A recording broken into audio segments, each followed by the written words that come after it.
തെസ്സലോനിക്ക ലേഖനത്തെ കുറിച്ച് നമ്മൾ ചില പാഠങ്ങൾ മാത്രം, ചെറിയ ചില ഇൻട്രൊഡക്ഷൻ മാത്രമാണ് നമുക്ക് മനസ്സിലാക്കിക്കൊണ്ടിരിക്കാൻ ദൈവം സഹായിക്കുന്നത്.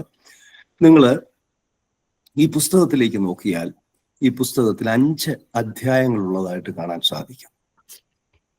5 അധ്യായങ്ങളില് 5 വ്യത്യസ്തങ്ങളായ പ്രധാന സബ്ജക്റ്റുകളും സബ് പോയിന്റുകളുമായിട്ട് ഏതാണ്ട് 10 സബ്ജക്ട്സിനെ ഈ അധ്യായത്തിൽ പഠിപ്പിക്കുന്നുണ്ട്. പ്രധാനമായിട്ട് ഈ തെസ്സലോനിക്ക ലേഖനത്തിന്റെ 1-ാം അധ്യായത്തിൽ പൗലോസ് ശ്ലീഹ 2 കാര്യങ്ങളെ ഓർപ്പിക്കുന്നുണ്ട്. അത് ഓൾറെഡി നമ്മളിപ്പം പ്രാർത്ഥനയിലൂടെ കേട്ടു. എന്തൊക്കെയാണ് 1-ാം അധ്യായത്തിൽ 2 കാര്യങ്ങൾ?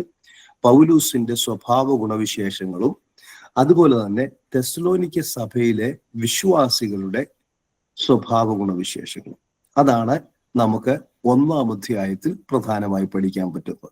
2-ാം അധ്യായത്തിലേക്കും അത് വ്യാപിച്ചു കിടപ്പുണ്ട്, എങ്കിലും നിങ്ങൾ 1-ാം അധ്യായത്തിൽ അത് പ്രധാനമായിട്ട് കാണാൻ സാധിക്കുന്നു.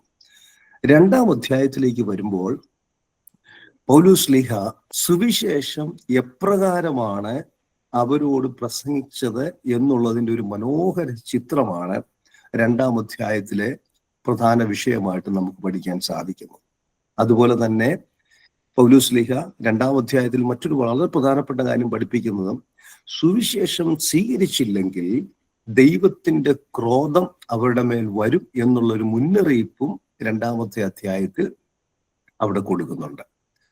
3-ാമത്തെ അധ്യായത്തിലേക്ക് കടന്നു വരുമ്പോൾ അവിടെ പഠിപ്പിക്കുന്ന ഒരു പ്രധാനപ്പെട്ട പാഠം എന്ന് പറയുന്നത് കഷ്ടം അനുഭവിക്കുവാൻ തയ്യാറാകുക. കഷ്ടതയെക്കുറിച്ച് അതിമനോഹരമായ ഒരു ചിത്രം താൻ അവിടെ രേഖപ്പെടുത്തുന്നുണ്ട്. അതിൻ്റെ 1-2 കാര്യങ്ങൾ ഞാൻ ഇന്നലെ ഓർപ്പിച്ചു. കഷ്ടത ഒരു വരമാണ്, കഷ്ടപ്പെട്ടാണ് ഞങ്ങൾ ശുശ്രൂഷിക്കുന്നത്, കഷ്ടതയ്ക്ക് ഒരു പ്രതിഫലമുണ്ട് എന്നൊക്കെ പറഞ്ഞ് പൗലോസ് ശ്ലീഹ വിശ്വാസികളെ അവിടെ ധൈര്യപ്പെടുത്തുന്നുണ്ട്. അതിൻ്റെ ഇടയ്ക്ക് ഞാനൊരു കാര്യം ഓർപ്പിച്ചോട്ടെ. ഏത് കഷ്ടതയിലൂടെയാണ് തെസ്സലോനിക്ക സഭയിലെ വിശ്വാസികൾ പോകുന്നത്?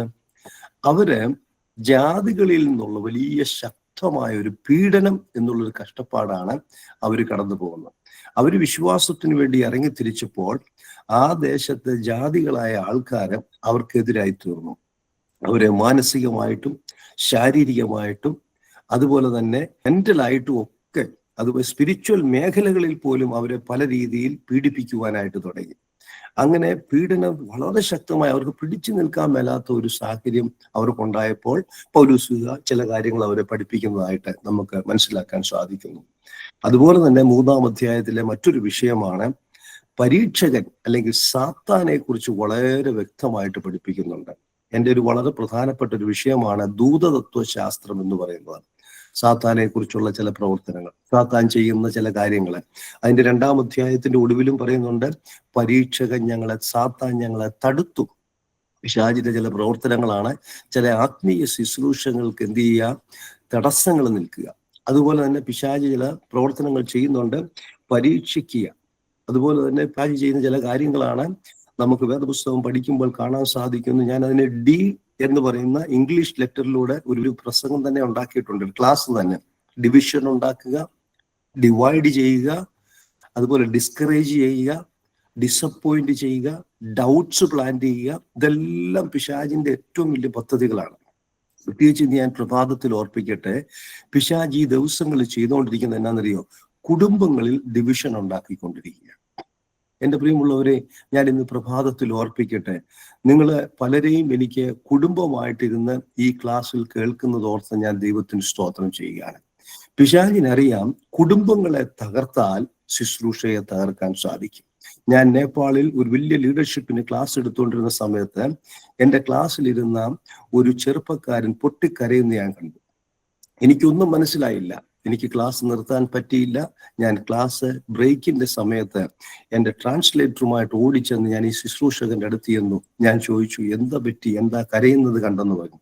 അദ്ദേഹം എന്നോട് ഒരു കാര്യം പറഞ്ഞു, സാർ എൻ്റെ സാക്ഷ്യം വീഡിയോയിലെടുത്ത് സാർ ലോകത്തിന്റെ എവിടെയൊക്കെ പോകും അവിടെയെല്ലാം എൻ്റെ സാക്ഷ്യം പഠിപ്പിക്കണം. കാരണം എന്താണ്, ഞാൻ എൻ്റെ കുടുംബത്തെ ഉപേക്ഷിച്ച് ഞാൻ ശുശ്രൂഷയ്ക്ക് വേണ്ടി ഓടി, അവസാനം എനിക്ക് കുടുംബം നഷ്ടപ്പെട്ടു. നിങ്ങൾ നോക്കിയ അദ്ദേഹം ആ മീറ്റിങ്ങിന് വന്ന സമയത്ത് 2 വർഷമായിട്ട് താൻ സുവിശേഷ പ്രവർത്തനം ചെയ്യാതെ നിരാശനായിട്ട് എങ്ങനെയും മരിച്ചാൽ മതി എന്ന് പറഞ്ഞ് ഓടി നടക്കുകയായിരുന്നു. ദൈവത്തിന് സ്തോത്രം. അന്ന് ദൈവത്തിന്റെ പരിശുദ്ധാത്മാവ് ആ ചെറുപ്പക്കാരനോട് സംസാരിച്ചു. ഇന്ന് അദ്ദേഹം നേപ്പാളിൽ ശക്തമായി ശുശ്രൂഷ ചെയ്തുകൊണ്ടിരിക്കുന്നു. ദൈവം അവരുടെ കുടുംബജീവിതത്തെ അനുഗ്രഹിച്ചു. ഞാൻ ഇന്ന് രാവിലെ ഓർപ്പിക്കട്ടെ, കുടുംബം തകർത്താൽ പിശാചിനറിയാം ശുശ്രൂഷ തകർക്കാം. ഞാൻ പ്രസംഗിക്കുന്ന സമയത്ത് എപ്പോഴും പറയാറുള്ള കാര്യമാണ്, പ്രത്യേകിച്ച് ഞാൻ വിവാഹ ശുശ്രൂഷകൾക്ക് പ്രസംഗിക്കുമ്പോൾ പറയാറുണ്ട്, കുടുംബം ആരംഭിച്ചത് ഉൽപ്പത്തിയിലാണ്, എന്നാൽ ശുശ്രൂഷകൾ ദൈവം കൈമാറുന്നത് പെന്തക്കോസ്ത് നാൾ മുതലാണ്, അല്ലെങ്കിൽ അപ്പോസ്തല പ്രവൃത്തി മുതലാണ്. കാരണം നമുക്ക് കാണാൻ സാധിക്കുന്നു, വേദപുസ്തകത്തിൽ കുടുംബത്തിന് വളരെ പ്രാധാന്യം കൊടുത്തിട്ടുണ്ട്. നമ്മുടെ വിഷയം അതല്ലല്ലോ. എന്നാൽ പരീക്ഷകൻ സാത്താൻ ചെയ്യുന്ന ശുശ്രൂഷകൾക്ക് തടസ്സമുണ്ടാക്കുക, കുടുംബത്തിന് തടസ്സമുണ്ടാക്കുക. അതുകൊണ്ട് പ്രിയമുള്ളവരെ, കുടുംബമായിട്ടിരുന്ന് പ്രാർത്ഥിക്കുക, കുടുംബമായിട്ടിരുന്ന് വചനം വായിക്കുക. അതൊക്കെ ഒരു ദൈവ പൈതലിന്റെ ഏറ്റവും വലിയൊരു മാതൃകയായിട്ട് നമുക്ക് പഠിക്കാൻ സാധിക്കുന്നുണ്ട്. അടുത്തത് 4-ാമത്തെ അധ്യായത്തിൽ വരുമ്പോൾ പൗലോസ് ശ്ലീഹ ഒരു വിശ്വാസിയുടെ നടപ്പിനെ കുറിച്ച് വളരെ മനോഹരമായ ഒരു ചിത്രം തരുന്നുണ്ട്.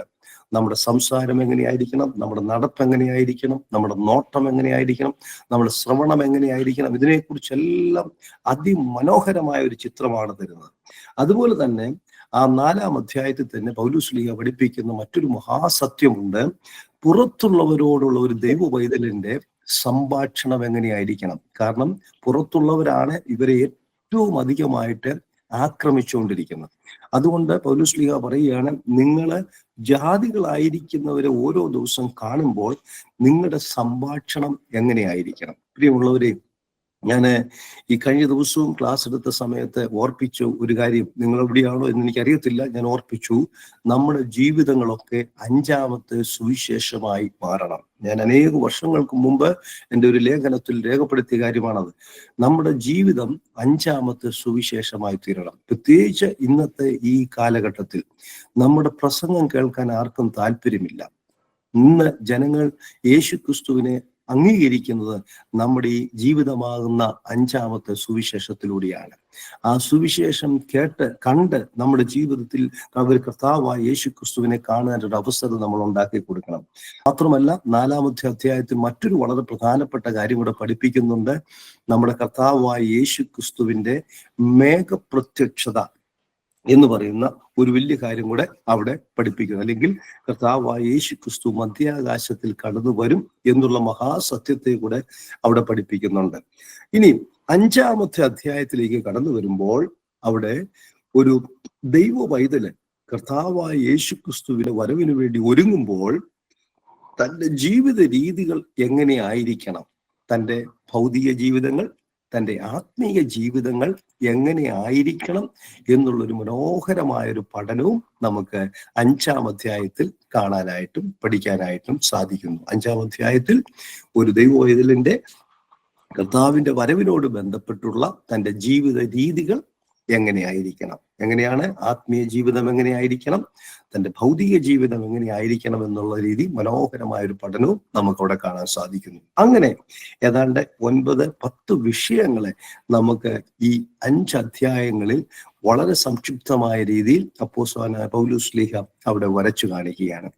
ഇന്ന് ഞാൻ നിങ്ങളുമായിട്ട് പങ്കുവയ്ക്കുവാൻ ആഗ്രഹിക്കുന്ന തെസ്സലോനി 4-ാം അധ്യായം അതിൻ്റെ 13 മുതൽ 16 വരെയുള്ള വാക്യങ്ങളിൽ നിന്ന് ചില ചിന്തകൾ നമുക്ക് ഒരുമിച്ച് പങ്കുവെച്ച് ഇന്നത്തെ ഈ രാവിലത്തെ പ്രഭാത ചിന്ത നിങ്ങളോട് പറഞ്ഞ് അവസാനിപ്പിക്കുവാൻ ആഗ്രഹിക്കുന്നു. ഞാൻ ഇതിന്റെ ഒരു പശ്ചാത്തലം നിങ്ങളോട് പറയുവാൻ ആഗ്രഹിക്കുകയാണ്. ഞാൻ നിങ്ങളോട് ഓർപ്പിച്ചതുപോലെ ജാതികൾ അതിശക്തമായ നിലയിൽ ജീവിതത്തെയും അവരുടെ ഭൗതിക ജീവിതത്തിനെതിരെയും ശക്തമായി പോരാടിക്കൊണ്ടിരിക്കുകയായിരുന്നു. അങ്ങനെ ഇരിക്കുമ്പോഴാണ് അവിടെ ഒരു പഠിപ്പിക്കൽ കടന്നു വന്നു. കർത്താവായ യേശുക്രിസ്തു വന്നുപോയി.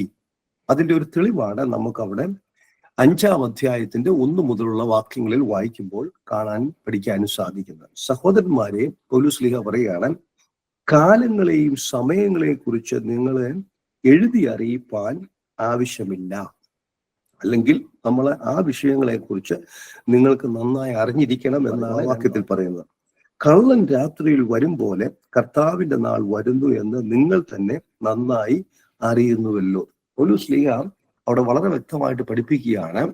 ചില ആൾക്കാർ അവിടെ ഒരു പഠിപ്പിക്കലുമായിട്ട് കടന്നു വന്നു. കർത്താവിന്റെ നാൾ വന്നു. എന്തായി കർത്താവിന്റെ നാൾ എന്ന് പറഞ്ഞാൽ, കർത്താവായ യേശുക്രിസ്തു തന്റെ ശിഷ്യഗണങ്ങളെ ചേർക്കുവാനായിട്ട്, അല്ലെ തന്നെ വിശ്വസിക്കുന്നവരെ ചേർക്കാനായിട്ട് താൻ കടന്നു വന്നു. ഇനിയും അന്തിക്രിസ്തുവാണ് ലോകത്തിൽ ഭരിക്കാൻ പോകുന്നത്. പീഡനകാലം ആരംഭിക്കാൻ പോവുകയാണ്. അതിശക്തമായ ഏകാധിപത്യ ഭരണത്തിലൂടെ കടന്നു പോകേണ്ടി വരും. 666 എന്നുള്ള മുദ്രകളൊക്കെ ഇൻസിസ്റ്റ് ചെയ്യാൻ പോകുന്ന ഒരു കാലം കടന്നു വരാൻ പോകുന്നു. ഇനിയും അതുകൊണ്ട് നിങ്ങൾ എന്ത് ചെയ്യണം? നിങ്ങൾ ഒരുപക്ഷെ കൈവിടപ്പെട്ടു പോകും എന്നുള്ള ഒരു പഠിപ്പിക്കല് അവിടെ കടന്നു വന്നു. അന്നേരം അവരാകെ വറീഡായി തീർന്നു. അവർ ഭാരപ്പെട്ടു. അയ്യോ, അങ്ങനെയാണെങ്കിൽ ഞങ്ങളുടെ സഹോദരങ്ങളും ഞങ്ങളെ വിട്ട് കടന്നുപോയവരെ അവരെന്നാ ഉയർത്തെഴുന്നേൽക്കാൻ പോകുന്നത്? അവരെന്നായിരിക്കും ഞങ്ങൾക്ക് അവരെ എന്നാ കാണാൻ സാധിക്കുന്നത്? ഇനി ഞങ്ങൾക്ക് കാണാൻ പറ്റുമോ? ജാതികളുടെ പീഡനത്തിന് മൂലം ചിലരുടെ ഭർത്താക്കന്മാര് മരിച്ചു, ചിലർ ഭാര്യമാര് മരിച്ചു, ചിലർ കുഞ്ഞുങ്ങൾ നഷ്ടപ്പെട്ടു, ചിലരുടെ അവരുടെ ഗ്രാൻഡ് പേരൻസ് നഷ്ടപ്പെട്ടു. അങ്ങനെ വളരെ മെന്റലി ഇവര് സ്ട്രെസ്സായിരിക്കുന്ന സമയത്ത് പൗലോസ്ലീഹ വളരെ വ്യക്തമായിട്ട് കർത്താവിന്റെ വരവിനെ കുറിച്ച് അതിമനോഹരമായ ഒരു ചിത്രം അവരെ വരച്ചു കാട്ടുന്നതാണ് 4-ാം അധ്യായം അതിന്റെ 13 മുതൽ 16 വരെയുള്ള വാക്യങ്ങൾ. ഈ പശ്ചാത്തലം നിങ്ങൾ മനസ്സിൽ വെച്ചുകൊണ്ട് തന്നെ ഒരു ചിന്തയും കൂടെ ഞാൻ നിങ്ങളുടെ മുമ്പിൽ നൽകി തരുവാൻ ആഗ്രഹിക്കുകയാണ്. തെസ്സലോനിക്കർക്ക് എഴുതിയ ലേഖനം 2 ലേഖനങ്ങളുണ്ട്. അതിന്റെ 1-ാമത്തെ ലേഖനത്തിൽ ഈ പുസ്തകത്തിൽ മാത്രമുള്ള ഒരു പ്രത്യേകതയാണ്. 1 തെസ്സലോനിക്ക ലേഖനത്തിന്റെ 1 മുതൽ 5 വരെയുള്ള അധ്യായങ്ങളുടെ ഏറ്റവും ഒടുവിലത്തെ 2 വാക്യശകലങ്ങൾ നിങ്ങൾ ശ്രദ്ധിച്ചാൽ, ഞാൻ പറയുന്നത് ഒന്നുകൂടെ ശ്രദ്ധിച്ച് കേൾക്കണം. 1 തെസ്സലോനിക്ക ലേഖനത്തിന്റെ 5 അധ്യായങ്ങളുടെയും ഓരോ അധ്യായങ്ങളുടെയും ഒടുവിലത്തെ വാക്യങ്ങൾ നിങ്ങൾ വായിച്ചാൽ കർത്താവായ യേശുക്രിസ്തുവിന്റെ മേഘപ്രത്യക്ഷതകളെ കുറിച്ചുള്ള ഒരു പഠിപ്പിക്കൽ നിങ്ങൾ കാണാൻ സാധിക്കുന്നു. അത് ഈ പുസ്തകത്തിൽ മാത്രമുള്ള ഒരു പ്രത്യേകതയാണ്. നിങ്ങൾക്ക് സമയം കിട്ടുമ്പോൾ നിങ്ങൾ ആ ഭാഗം ഒന്ന് വായിച്ചാൽ നിങ്ങൾക്ക് മനസ്സിലാകും. ഓരോ അധ്യായത്തിന്റെ ഒടുവിൽ കർത്താവായ യേശുക്രിസ്തുവിന്റെ മധ്യാകാശത്തുള്ള വരവിനെ കുറിച്ചുള്ള ചിത്രം. എന്നാൽ 2 തെസ്സലോനിക്ക ലേഖനത്തിലേക്ക് നമ്മൾ കടന്നു വരുമ്പോൾ ഇപ്പൊ നമ്മൾ പോകുന്നില്ല. അതിന്റെ ഓരോ അധ്യായത്തിന്റെ ഒടുവിൽ കർത്താവായ യേശുക്രിസ്തു ഭൂമിയിലേക്ക് വരുന്നതിന്റെ തെളിവുകൾ നമുക്ക് കാണാനും പഠിക്കുവാനും സാധിക്കുന്നു. അങ്ങനെ കർത്താവായ യേശുക്രിസ്തുവിന്റെ വരവിനെ കുറിച്ചുള്ള കൺഫ്യൂഷൻ വളരെ ക്രിസ്റ്റൽ ക്ലിയർ ആയിട്ട് അപ്പോസ്തലനായ പൗലോസ്ലീഹ വരച്ച് വ്യക്തമാക്കി പഠിപ്പിക്കുന്ന ഒരു അധ്യാപകനെ നമുക്ക് ഇവിടെ കാണാനായിട്ട് സാധിക്കുന്നു. ഞാൻ ഇന്ന് രാവിലെ നിങ്ങളുമായിട്ട് പങ്കുവെക്കുന്ന 1 തെസ്സലോനി 4-ാം അധ്യായം അതിന്റെ 13 മുതൽ 18 വരെയുള്ള വാക്യങ്ങളിലെ പ്രധാനപ്പെട്ട വിഷയം എന്താണ്? കർത്താവായ യേശുക്രിസ്തുവിന്റെ മേഘപ്രത്യക്ഷത. ഇതിന് പറയുന്ന ഒരു മലയാള പദമാണ് ഉത്പ്രാവണം. ഉദ്, തായല്ല, ദ, ഉത്പ്രാവണം. അതിന് ഇംഗ്ലീഷിൽ പറയുന്ന ഒരു പേരാണ് റാപ്ചർ. പ്രത്യക്ഷത അല്ലെങ്കിൽ എടുക്കപ്പെടൽ എന്നീ പദങ്ങളാണ് ഇതിനു വേണ്ടി വ്യത്യസ്ത പദങ്ങളായിട്ട് ഉപയോഗിച്ചുകൊണ്ടിരിക്കുന്നത്. എന്തൊക്കെയാണ് ഇതിന് ഉപയോഗിച്ചിരിക്കുന്ന പേര്? മേഘപ്രത്യക്ഷത, മധ്യാകാശത്തിലെ വരവ്, എടുക്കപ്പെടുകൾ എന്നീ പദങ്ങളാണ് നമുക്ക് വേദപുസ്തകത്തിൽ ഉപയോഗിച്ചിരിക്കുന്നതായിട്ട് കാണാൻ സാധിക്കുന്നു. ഈ ഉത്പ്രാവണം എന്ന് പറയുന്ന പദം അല്ലെങ്കിൽ റാപ്ചർ എന്ന് പറയുന്ന പദം ലാറ്റിൻ പദത്തിൽ നിന്നാണ് ഇത് കടന്നു വന്നത്, അല്ലെങ്കിൽ ലത്തീൻ ഭാഷയിൽ നിന്നാണ് ഈ പദം കടന്നു വന്നത്. ലത്തീൻ ഭാഷയിൽ ഇതിന് കൊടുത്തിരിക്കുന്ന പേരാണ് റാപ്പിയോ. റാപ്പിയോ എന്ന് പറയുന്ന ഒരു ലാറ്റിൻ അല്ലെങ്കിൽ ലത്തീൻ പദത്തിൽ നിന്നാണ് റാപ്ചർ എന്ന് പറയുന്ന പേര് കടന്നു വന്നത്. അങ്ങനെയാണെങ്കിൽ നമ്മൾ ഒരു ചോദ്യം ചോദിക്കണം, എന്താണ് റാപ്പിയോ? RAPIO, റാപ്പിയോ എന്ന പദത്തിന്റെ അർത്ഥം എന്താണ്? റാപ്പിയോ അല്ലെങ്കിൽ റാപ്ചർ എന്ന് പറയുന്നതിന്റെ അർത്ഥം ഒരു സ്ഥലത്ത് നിന്ന് വേറെ ഒരു സ്ഥലത്തേക്ക് മാറ്റുന്നതിന് പറയുന്ന പേരാണ് റാപ്പിയോ. പ്രിയമുള്ളവരെ, മധ്യാകാശ വരവെങ്കിൽ നമ്മുടെ കർത്താവായ യേശുക്രിസ്തു എന്താ ചെയ്യുന്നത്? ഈ ഭൂമിയിലായിരിക്കുന്ന തന്റെ വിശുദ്ധന്മാരെ താൻ മനോഹരമായ തയ്യാറാക്കിക്കൊണ്ടിരിക്കുന്ന ആ വാസസ്ഥലത്തേക്ക് മാറ്റുകയാണ് ചെയ്യുന്നത്. അതാണ് നമ്മുടെ എല്ലാം പ്രത്യാശ. ഞാനിങ്ങനെ യാത്ര ചെയ്യുമ്പോഴും മത്തായി സാർ യാത്ര ചെയ്യുമ്പോഴും നിങ്ങൾ ഓരോരുത്തരും നമ്മുടെ ഭവനങ്ങളിൽ ഇരിക്കുമ്പോഴും യാത്ര ചെയ്യുമ്പോഴും ജോലി ചെയ്യുമ്പോഴും എല്ലാം നമ്മുടെ പ്രത്യാശ എന്താണ്? നമ്മുടെ കർത്താവായ യേശുക്രിസ്തു എന്ത് ചെയ്യും? കടന്നു വരും. സ്തോത്രം! എത്ര വലിയൊരു പ്രത്യാശയാണ് നമുക്ക് അവിടെ ആ വാക്യങ്ങളിലൂടെ കാണാൻ സാധിക്കുന്നത്. അതിന് ഗ്രീക്ക് ഭാഷയിൽ മറ്റൊരു പദം കൂടെ കൊടുക്കുന്നുണ്ട്. അതിന് പറയുന്ന പേര് ഹർപാസോ. ഹർപാസോ എന്ന് പറയുന്ന ഒരു ഗ്രീക്ക് പദമുണ്ട്. അതിന് മലയാളത്തിൽ കൊടുത്തിരിക്കുന്ന ഒരു അർത്ഥം എന്താണെന്നറിയോ? തട്ടിയെടുക്കുക. തട്ടിയെടുക്കുക. നമ്മുടെ നാടൻ ഭാഷയിൽ പറഞ്ഞാൽ പരുന്ത് കോഴിക്കുഞ്ഞിനെ തട്ടിയെടുക്കുന്നത് പോലെ ആ ഒരു ഭാഷയാണ് അവിടെ ഉപയോഗിച്ചിരിക്കുന്നത്. എന്തിനു വേണ്ടി? ഉത്പ്രാവണത്തിന് വേണ്ടി, അല്ലെങ്കിൽ കർത്താവിന്റെ മധ്യാകാശ വരവിന് ഉപയോഗിച്ചിരിക്കുന്ന ഒരു പദമാണ് ഹർപ്പാസോ. ഹർപ്പാസോ എന്ന് പറഞ്ഞാൽ തട്ടിയെടുക്കുക. നമുക്കറിയാം, ഇങ്ങനെ പരുന്ത് എന്ത് ചെയ്യാണ്? കാത്തിരിക്കുക കുഞ്ഞിനെ തട്ടിയെടുക്കാൻ വേണ്ടി. പ്രിയമുള്ളവരെ, നമ്മുടെ കർത്താവായ യേശു ക്രിസ്തു അവനിങ്ങനെ കാത്തിരിക്കുകയാണ്. ആർക്കു വേണ്ടി? തൻ്റെ വിശുദ്ധ ഗണങ്ങളെ, തൻ്റെ മക്കളെ എത്രയും വേഗം തൻ്റെ അടുത്തേക്ക് ചേർക്കുവാനായിട്ട്. ഇതിനൊരു നിഴല് നമുക്ക് പഴയ നിയമത്തിൽ കാണാൻ സാധിക്കുന്നുണ്ട്. എലയാസറെ നമ്മുടെ ഇസഹാക്കിനെ ഒരു പെൺകുട്ടിയെ കണ്ടെത്താനായിട്ട് താൻ സ്വന്തം ദേശത്തേക്ക് കടന്നുപോയി. സ്വന്തം ദേശത്തേക്ക് കടന്നുപോയിട്ട് വരാൻ താമസിച്ചപ്പോൾ വേദപുസ്തകത്തിൽ എഴുതിയിട്ടുണ്ട്, ഇസഹാക്ക് എന്ത് ചെയ്തെന്ന് അവിടെ എഴുതിയിരിക്കുന്നത്, താൻ ഭവനത്തിൽ നിന്നിറങ്ങി നടന്ന് താൻ എന്ത് ചെയ്യുക? അവരുടെ കോമ്പൗണ്ടിൽ പോയി നോക്കി നിൽക്കുക. ആരാ? എലയാസറെ, റിബേക്ക എന്ന് പറയുന്ന താൻ കാത്തിരിക്കുന്ന മണവാട്ടി വരുന്നുണ്ടോ എന്നറിയാൻ വേണ്ടി. ഇന്ന് എന്നെ കേൾക്കുന്ന പ്രിയ സഹോദരി സഹോദരന്മാരെ, ഞാൻ നിങ്ങളോടൊരു പ്രത്യാശയുടെ സന്ദേശം ഓർപ്പിക്കട്ടെ. നമ്മുടെ കർത്താവായ യേശു ക്രിസ്തു, നമ്മുടെ അരുമനാഥൻ സ്വർഗത്തിൽ ഇങ്ങനെ വിഷമിച്ചിരിക്കുക. എന്തിനാണെന്നറിയാമോ? തൻ്റെ മക്കളെ എത്രയും വേഗം തൻ്റെ അടുത്തേക്ക് ചേർക്കുവാൻ വേണ്ടി. കർത്താവ് അവിടെ വളരെ പ്രതീക്ഷയോടെ കാത്തിരിക്കുകയാണ്. ഇന്ന് രാവിലെ എന്നെ കേൾക്കുന്ന, എന്നെ ശ്രവിക്കുന്ന പ്രിയ സഹോദരി സഹോദരന്മാരോട് ചോദിക്കട്ടെ, ആ ഒരു ഉത്തേജനം, ആ ഒരു ഉന്മേഷം, ആ ഒരു കാത്തിരിപ്പ് നമ്മുടെ കർത്താവായ യേശു ക്രിസ്തുവിനെ കുറിച്ചുണ്ടോ? ഞാൻ പലപ്പോഴും ധാരാളം പ്രാർത്ഥനാ വിഷയങ്ങൾ ചിലർ പ്രാർത്ഥിക്കുന്നത് കണ്ടിട്ടുണ്ട്. പക്ഷെ നമ്മുടെയൊക്കെ പ്രാർത്ഥനയിൽ കർത്താവിന്റെ വരവിനെ കുറിച്ചൊരു പ്രാർത്ഥനയില്ല. അങ്ങനെ ഒരു പ്രാർത്ഥനാ പോയിന്റ് നമ്മുടെ പ്രാർത്ഥനാ വിഷയങ്ങളിൽ ഇല്ല. ആമേൻ കർത്താവേ വേഗം വരണമേ എന്നൊരു പ്രാർത്ഥനാ വിഷയമായിട്ട് ആരും പ്രാർത്ഥിക്കാൻ പറയുന്നില്ല. എന്നാൽ അപ്പോസ്തലന്മാർ പ്രാർത്ഥിച്ചു, മാറാനാഥ, കർത്താവേ വേഗം വരണമേ. പ്രിയമുള്ളവരെ, ഈ ദിവസങ്ങളിൽ നമ്മൾ പ്രാർത്ഥിക്കുമ്പോൾ നമ്മുടെ പ്രാർത്ഥനയിൽ ആ ഒരു പ്രാർത്ഥനാ വിഷയവും കൂടെ ആഡ് ചെയ്ത് നമ്മൾ എന്ത് ചെയ്യണം? പ്രാർത്ഥിക്കണം. നമ്മുടെ കർത്താവ് വരാൻ ആഗ്രഹിക്കുന്നത്. എത്ര വലിയ സന്തോഷമുള്ള ഒരു വേദഭാഗമാണ് നമുക്ക് അവിടെ കാണുവാൻ സാധിക്കുന്നത്. ഈ ഉത്പ്രാവണം അല്ലെങ്കിൽ റാപ്ചറിനെ അല്ലെങ്കിൽ എടുക്കപ്പെടലിനെ പഴയ നിയമത്തിൽ മറ്റൊരു നിഴലൂടെ കൊടുത്തിട്ടുണ്ട്. അത് ആരുടെ ജീവിതമാണെന്നറിയോ? ഹാനോക്കിന്റെ ജീവിതം. ഹാനോക്കിന്റെ ജീവിതം. ഹാനോക്കിന്റെ ജീവിതം നമ്മളെ എന്താ പഠിപ്പിക്കുന്നത്? ഹാനോക്ക് ദൈവത്തോടു കൂടെ നടന്നു. ദൈവം എന്ത് ചെയ്തു? ഒരു ദിവസം അവനെ എടുത്തുകൊണ്ട് പോയി. അതാണ് ശരിക്കും പറഞ്ഞാൽ ഹർപ്പാസിയോ, അല്ലെങ്കിൽ ഇവിടെ ഉപയോഗിച്ചിരിക്കുന്ന റാപ്പിയോ എന്ന പദത്തിന്റെ അർത്ഥമായിട്ട് കൊടുത്തിരിക്കുന്നത്. എന്താ? നമ്മളും നമ്മുടെ കർത്താവായ യേശു ക്രിസ്തുവിന്റെ കൂടെ നടന്നുകൊണ്ടിരിക്കുകയാണ്. ഒരു ദിവസം ജാതികളും നമ്മളെ ഉപദ്രവിക്കുന്നവരും നമ്മളെ കളിയാക്കുന്നവരും നമ്മളെ കഷ്ടപ്പെടുത്തുന്നവരും ആൾക്കാർ പറയും, അയ്യോ ജോസഫ് സാറിനെ കാണാൻ സാധിക്കുന്നില്ല, മത്തായി സാറിനെ കാണാൻ സാധിക്കുന്നില്ല, ഇന്ന സഹോദരിയെ കാണാൻ പറ്റുന്നില്ല, സോളോ ഫിലിപ്പിനെ കാണുന്നില്ല. എന്താണ്?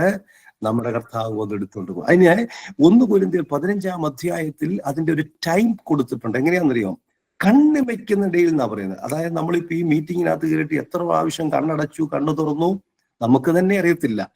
ഇത് ഇൻസ്റ്റന്റേനിയസ് ആയിട്ട് നടക്കാൻ പോകുന്ന ഒരു സംഭവമാണ്. കണ്ണ് മടക്കുന്നതിന്റെ നമ്മൾ എടുത്തുകൊണ്ട് പോകും. സ്തോത്രം.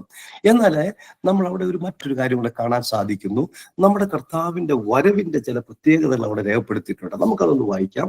16-ാമത്തെ വാക്യത്തിൽ, 4-ാം അധ്യായം 16-ാമത്തെ വാക്യത്തിൽ അവിടെ ഇങ്ങനെ എഴുതിയിരിക്കുകയാണ്, കർത്താവ് താൻ ഗംഭീരനാഥം. പ്രിയമുള്ളവരെ, അവിടെ ഒന്നാമതായിട്ട് നമുക്ക് പഠിക്കാൻ സാധിക്കുന്ന ഒരു കാര്യം, ഈ വരവിങ്കിൽ നമ്മുടെ കർത്താവായ യേശു ക്രിസ്തു ഉണ്ടാകും. സ്തോത്രം. ആരാണ്? താൻ തന്റെ ശിക്ഷകടങ്ങളെ വിടുകയല്ല, താൻ ദൂതന്മാരെ വിടുകയല്ല. ആര് കടന്നു വരും? നമ്മുടെ കർത്താവായ യേശു ക്രിസ്തു തന്നെ ഇവിടെ കടന്നു വരും. അതുകൊണ്ടാണല്ലോ നമുക്ക് യോഹന്നാന്റെ സുവിശേഷം, ആ വാക്യം നമുക്ക് എല്ലാവർക്കും കാണാപ്പാട് അറിയാവുന്ന വാക്യമാണ്. യോഹന്നാന്റെ സുവിശേഷം 14-ാം അധ്യായം അതിന്റെ 1 മുതലുള്ള വാക്യങ്ങൾ വായിക്കുമ്പോൾ കർത്താവായ യേശു ക്രിസ്തു ഇങ്ങനെ പറഞ്ഞു. എന്താ പറഞ്ഞത്?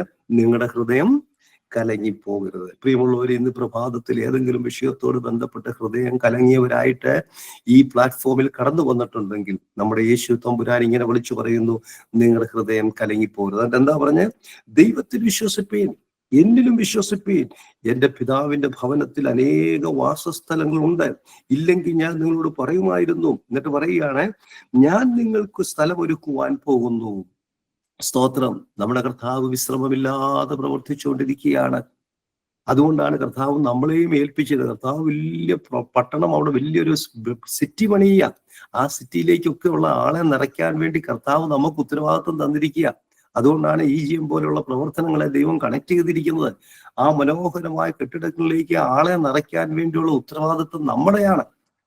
സ്തോത്രം. എന്നിട്ട് പറയുകയാണ്, ഞാൻ പോയി സ്ഥലമൊരുക്കിയാൽ ഞാൻ ഇരിക്കുന്നിടത്ത് നിങ്ങളും ഇരിക്കേണ്ടതിന് പിന്നെയും വന്ന് നിങ്ങളെ എൻ്റെ അടുക്കൽ ചേർത്തുകൊള്ളും. എന്നാൽ ഇവിടെ നമുക്ക് പഠിക്കാൻ സാധിക്കുന്ന ഒരു വലിയ പ്രത്യേകത, നമ്മുടെ കർത്താവായ യേശുക്രിസ്തു തന്നെ തെസ്സലോനിക്ക സഭയിലെ വിശ്വാസികളോട് പറയുക, നിങ്ങൾ മരിച്ചവരെ കുറിച്ച് ദുഃഖിക്കരുത്. കാരണം എന്താണെന്നറിയോ? കർത്താവായ യേശുക്രിസ്തു ഇതുവരെയായിട്ടും വന്നിട്ടില്ല. കർത്താവ് വരാൻ പോവുകയാണ്. നമ്പർ 1, കർത്താവ് തന്നെ ഈ പ്രത്യക്ഷതയിൽ നമ്മളെ സ്വീകരിക്കാൻ വേണ്ടി മധ്യാകാശത്തിലേക്ക് ഇറങ്ങി വരുന്നു. നമ്പർ 2, അവിടെ 16-ാം അധ്യായത്തിൽ പറയുകയാണ്, താൻ ഗംഭീരനാദത്തോടെയാ വരുന്നത്. സ്തോത്രം. നിങ്ങൾ നോക്കിയേ, താൻ പാപികളെ രക്ഷിപ്പാൻ വേണ്ടി ബേത്ലഹേമിൽ ജനിച്ചപ്പോൾ ഒരു ഗംഭീരനാഥവും ഇല്ലാത്ത രീതിയിലാണ് അവിടെ പ്രത്യക്ഷപ്പെട്ടത്. വളരെ സൈലന്റ് ആയിട്ട് താൻ കടന്നു വന്നു. തന്റെ ശുശ്രൂഷയുടെ വലിയ പ്രത്യേകത എന്തായിരുന്നറിയോ? സൈലന്റ് ശുശ്രൂഷയായിരുന്നു. പ്രിയമുള്ളവരെ, തന്റെ ഒന്നാമത്തെ വരവിൽ, അല്ലെങ്കിൽ താൻ ഭൂമിയിലേക്ക് വന്നപ്പോൾ, പാപികളെ രക്ഷിപ്പാനായിട്ട് വന്നപ്പോൾ വളരെ സൈലന്റ് ആയിട്ട് വന്നു. നിങ്ങൾ നോക്കിയേ, കർത്താവ് തന്നെ പല പ്രവർത്തനങ്ങളും ചെയ്തിട്ട് പറഞ്ഞു, ആരോടും പറയരുത്. എന്തുകൊണ്ടാണ് കർത്താവ് അങ്ങനെ പറയാനുള്ള കാര്യം? കർത്താവ് വന്നത് പേരിനും പബ്ലിസിറ്റിക്കും അല്ലെങ്കിൽ സോഷ്യൽ മീഡിയയിലും കൊടുക്കുവാനല്ല. കർത്താവ് വന്നത് പാപികളെ രക്ഷിപ്പാനാണെന്നുള്ള കാര്യം ജനങ്ങൾ അറിയണം. അതിനുവേണ്ടിയാണ് കർത്താവ് എന്ത് ചെയ്തത്? സൈലന്റ് ആയിട്ട് വന്നത്. എന്നാൽ തന്റെ രണ്ടാമത്തെ വരവിന്റെ പ്രത്യേകത എന്താ? ഗംഭീരനാദം. നമ്മുടെ കർത്താവ് വരുമ്പോൾ പ്രകൃതി തന്റെ സൃഷ്ടി വിറയ്ക്കും. കർത്താവായ യേശുക്രിസ്തു ഉയർത്തെഴുന്നേറ്റപ്പോൾ എന്ത് ചെയ്തു? പാറകൾ പിളർന്നതായിട്ട് നമ്മൾ വായിക്കുന്നുണ്ട്. ഇനി ഈ കർത്താവിന്റെ ശബ്ദത്തെ കുറിച്ച് നമുക്ക് സങ്കീർത്തനത്തിലേക്ക് ഒന്ന് തിരിയാം.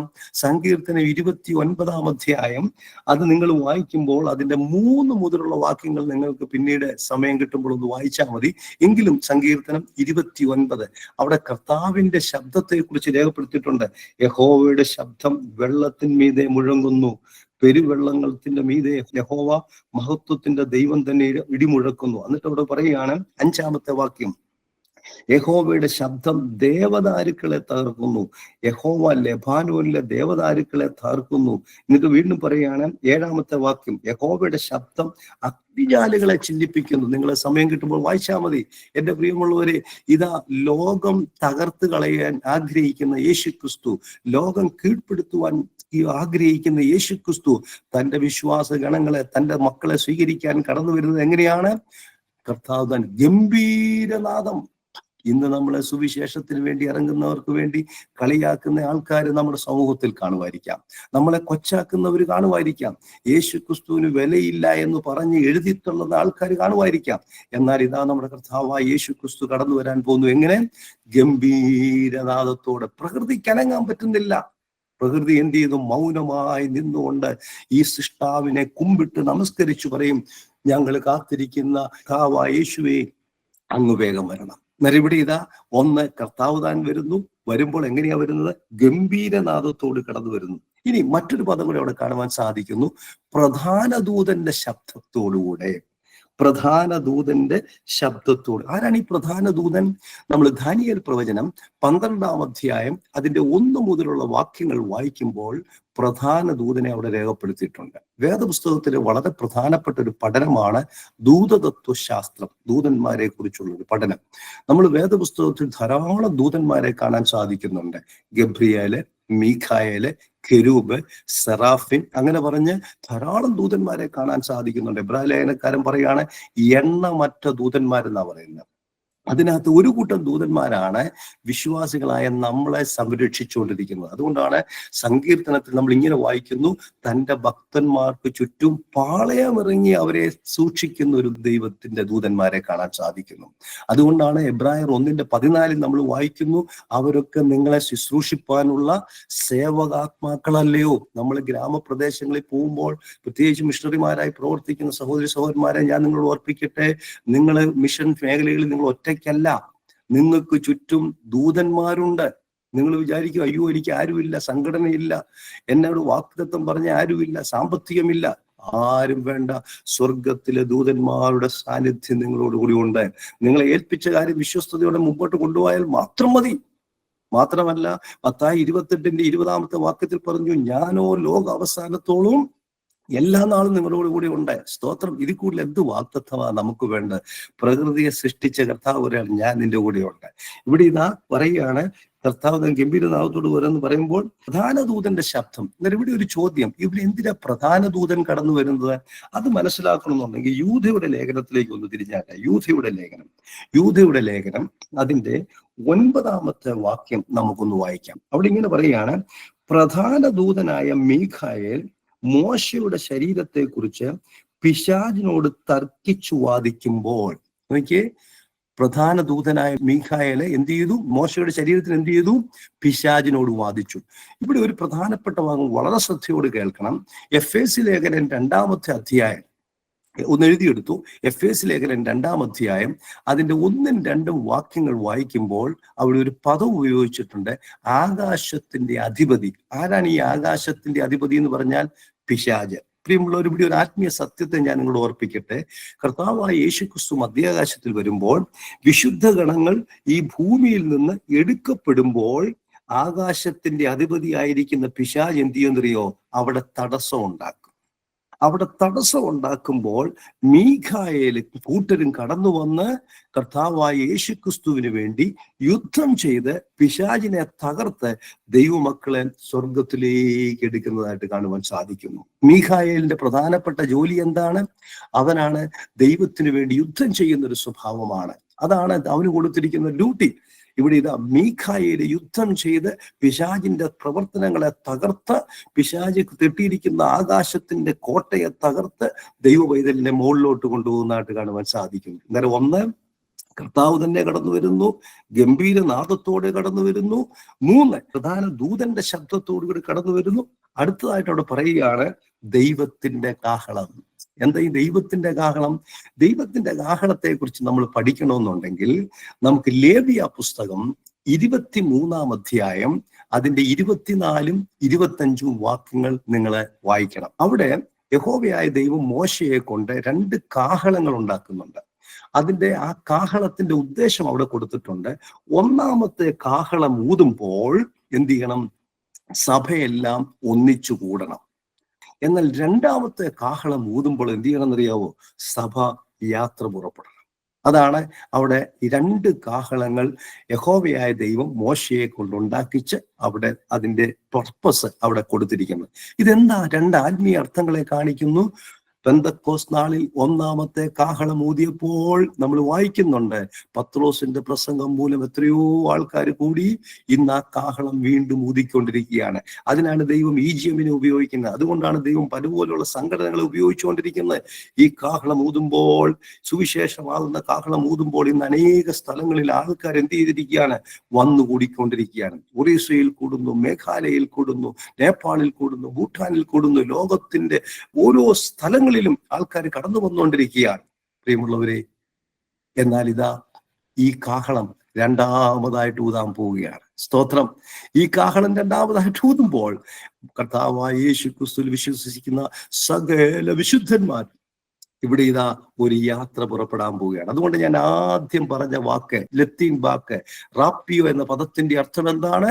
ഇവിടുന്ന് നിന്ന്, ഒരു സ്ഥലത്ത് നിന്ന് മറ്റൊരു സ്ഥലത്തേക്ക് യാത്ര പുറപ്പെടാൻ പോവുകയാണ്. എത്ര പേർക്ക് സന്തോഷമുണ്ട് ആ യാത്രയ്ക്ക് വേണ്ടി? കരങ്ങൾ ഉയർത്തി ദൈവത്തിനൊന്ന് സ്തോത്രം ചെയ്യാൻ പറ്റുമോ? ഗുരുത്വാകർഷണം പറയുന്നത് എന്താണെന്നറിയോ? എന്താ ഗുരുത്വാകർഷണത്തിന്റെ പ്രത്യേകത? ഒരു കല്ല് മുകളിലോട്ട് എറിഞ്ഞാൽ താഴോട്ട് വരും. എന്നാൽ ഗുരുത്വാകർഷണത്തെ തകർത്തുകൊണ്ട് സൃഷ്ടിതാവായ യേശുക്രിസ്തു ഇതാ പ്രകൃതിയുടെ നിയമങ്ങൾക്ക് വിപരീതമായി ഇവിടെ ഭൂമിയിലായിരിക്കുന്ന ഒരു മനുഷ്യൻ മുകളിലേക്ക് എടുക്കപ്പെടാൻ പോവുകയാണ്. പൗലോസ് ശ്ലീഹ വിശുദ്ധന്മാരോട് പറയുകയാണ്, കർത്താവ് താൻ ഗംഭീരനാദത്തോടും പ്രധാന ദൂതന്റെ ശബ്ദത്തോടും ദൈവത്തിന്റെ കാഹളത്തോടും കൂടെ സ്വർഗത്തിൽ നിറങ്ങി വരുമ്പോൾ 1-ാമത് സംഭവിക്കുന്നത് എന്താണെന്നറിയാവോ? തെസ്സലോനിക്ക സഭയിലെ വിശ്വാസികളുടെ പ്രശ്നം ഇതായിരുന്നു, അയ്യോ ഞങ്ങളുടെ മരിച്ചവർക്ക് എന്ത് സംഭവിക്കും? പൗലോസ് ശ്ലീഹ അവരോട് പറയുകയാണ്, നിങ്ങൾ അറിവില്ലാത്തവരാകരുത്. എന്താ നിങ്ങളുടെ മരിച്ചവർക്ക് സംഭവിക്കാൻ പോകുന്നത്? സഹോദര, നിന്റെ ഭാര്യ മരിച്ചോ, നിന്റെ സഹോദരി, നിന്റെ ഭർത്താവ് മരിച്ചോ, നിന്റെ കുഞ്ഞുങ്ങൾ നഷ്ടപ്പെട്ടോ? ഭാരപ്പെടേണ്ട. ക്രിസ്തുവിൽ മരിച്ചവർ മുമ്പേ ഉയർത്തെഴുന്നേൽക്കും. സ്തോത്രം. അവിടെ പൗലോസ് പ്രത്യാശയുടെ വചനം കൊടുത്തിട്ട് പറയുകയാണ്, 1-ാമത് സംഭവിക്കുന്നത്, നമുക്ക് മുമ്പായി മരിച്ചവർ എന്ത് ചെയ്യും? ഈ പ്രത്യക്ഷതയിൽ അവരായിരിക്കും ആദ്യം ഉയർത്തെഴുന്നേൽക്കുന്നത്. സ്തോത്രം. അവിടെ ഒരു പദം ഉപയോഗിച്ചിട്ടുണ്ട്, ക്രിസ്തുവിൽ. പ്രിയമുള്ളവരെ, ക്രിസ്തുവിൽ മരിക്കുന്നവർക്ക് മാത്രമേ ഉള്ളൂ ഈ പ്രത്യാശ കേട്ടോ. അല്ലാത്തവർക്കൊന്നും ഈ പ്രത്യാശയില്ല, വിവരിക്കാൻ സമയമില്ല. രണ്ടാമത് അവിടെ പറയുകയാണ്, പിന്നെ ജീവനോടെ ശേഷിച്ചിരിക്കുന്ന നാം അവരോട് ഒരുമിച്ച് ആകാശത്തിൽ കർത്താവിനെ എതിരേൽപ്പാൻ മേഘങ്ങളിൽ എടുക്കപ്പെടും.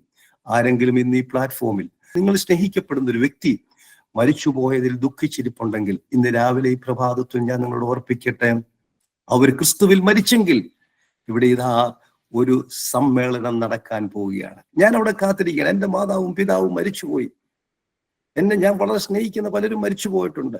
ഞാൻ അവരെ എല്ലാം കാണാൻ പോകുന്ന ഒരു ദിവസമാണ്. ഹല്ലേലൂയ! എത്ര വലിയൊരു പ്രത്യാശയാണ് കർത്താവ് നമുക്ക് തന്നിരിക്കുന്നത്. നോക്കിയ വിശ്വാസികൾക്ക് മാത്രമുള്ളൊരു പ്രത്യേകത, വിശ്വാസികൾക്ക് മാത്രമുള്ളൊരു പ്രത്യക്ഷത എന്താണ്? നമ്മൾക്കെല്ലാവർക്കും നമ്മളെ വിട്ട് കടന്നുപോയവരെ ഒരുമിച്ച് സമ്മേളിക്കാൻ പറ്റുന്ന ഒരു മനോഹരമായ സമ്മേളനം. എന്നിട്ട് പറയുകയാണ്, ഇങ്ങനെ മേഘങ്ങളിൽ എടുക്കപ്പെടും, ഇങ്ങനെ നാം എപ്പോഴും കർത്താവിനോട് കൂടി ഇരിക്കും. ഇത് കഴിഞ്ഞിട്ട് പൗലോസ് തെസ്സലോനിക്ക വിശ്വാസികളോട് പറയുകയാണ്, പ്രിയ വിശ്വാസികളെ, ഇതിന് ശേഷം നമ്മളെല്ലാവരും ഒരുമിച്ച് എന്ത് ചെയ്യും? ആ കർത്താവിന്റെ സന്നിധിയിലായിരിക്കും. എത്ര പ്രത്യാശയാണ്. എന്നിട്ട് അതിന്റെ ഒടുവിൽ പറയുകയാണ്, ഈ വചനങ്ങളെ കൊണ്ട് അന്യോന്യം എന്ത് ചെയ്യണം? ആശ്വസിച്ചുകൊള്ളുകയും. എന്നെ കേൾക്കുന്ന പ്രിയ സഹോദരി സഹോദരന്മാരെ, നമ്മുടെ കർത്താവായ യേശു ക്രിസ്തു വരുവാൻ സമയമായി. ഞാൻ ഒരു വാക്യം കൂടെ വായിച്ച് അവസാനിപ്പിക്കുവാൻ ആഗ്രഹിക്കും. എല്ലാവരും വേദപുസ്തകം ഉള്ളവരെല്ലാവരും നിങ്ങൾ വേദപുസ്തകം എടുക്കാൻ പറ്റുന്ന ഒരു സാഹചര്യത്തിലാണെങ്കിൽ എൻ്റെ ഏറ്റവും ഫേവറേറ്റ് ആയ ഒരു വാക്യം കൂടെ വായിച്ച് ഞാൻ എൻ്റെ ഇന്ന് രാവിലത്തെ സന്ദേശം അവസാനിപ്പിക്കുകയാണ്. നമ്മൾ തെസ്സലോനിക്ക ലേഖനത്തിൽ പഠിച്ചു എങ്ങനെയായിരിക്കണം ഒരു ഭക്തന്റെ ജീവിതത്തെ കുറിച്ച്. തെസ്സലോനിക്ക ലേഖനത്തിൽ നമ്മൾ പഠിച്ചു ഒരു ദൈവോപേതന്റെ പ്രത്യാശ എങ്ങനെയായിരിക്കണം. എന്നിട്ട് പൗലോസ് ശ്ലീഹ പറഞ്ഞു, ഈ വചനങ്ങളെ കൊണ്ട് അന്യോന്യം ആശ്വസിച്ചുകൊള്ളുവിൻ. പ്രിയമുള്ള ദൈവമക്കളെ, വരുന്ന ദിവസങ്ങളിലും ദൈവത്തിന്റെ വചനം വായിച്ച് ആശ്വസിച്ച് കർത്താവിനെ പ്രസാദിപ്പിച്ച് ജീവിപ്പാൻ ദൈവം നിങ്ങളെ സഹായിക്കട്ടെ. വചനം യാതൊരു കാരണവശാലും വായിക്കുകയും ധ്യാനിക്കാനും സമയം കണ്ടെത്താതിരിക്കരുത്. നിങ്ങൾ പല സോഷ്യൽ മീഡിയയിലെ പ്രവർത്തനം മാറ്റിവെച്ചു, പക്ഷെ വചനം വായിക്കുവാൻ സമയം കണ്ടെത്തണം, വചനം ധ്യാനിക്കാൻ സമയം കണ്ടെത്തണം, വചനം പഠിക്കാൻ കണ്ടെത്തണം. ഇത് വചനം ഉള്ളിൽ വന്നാലേ ഉള്ളൂ ഇതുപോലുള്ള പ്രവർത്തനങ്ങളോട് ചേർന്ന് നിന്ന് നമുക്ക് കൈത്താങ്ങൽ കൊടുത്ത് പ്രവർത്തിക്കാൻ സാധിക്കത്തുള്ളൂ. ഒരുമിച്ച് വായിക്കാം.